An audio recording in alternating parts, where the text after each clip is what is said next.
Hindi bababa sa 218 illegal na poster ang pinagbabaklas ng Quezon City Department of Public Order and Safety kahapon. Kabilang dyan ang mga poster na nakasabit sa mga kawad ng kuryente sa Corregidor Street.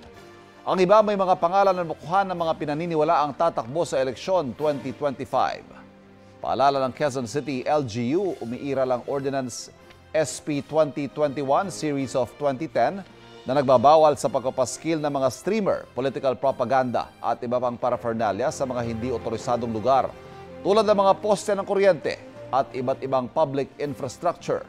Sabi naman ni Commission on Election spokesperson Rex Laudianco, hindi pa maituturing na kandidato ang mga aspirant at hindi pa nagsisimula ang campaign period. Pero may kapangyarihan ng mga LGU na magpatupad ng kani-kanilang ordinansa tungkol dyan.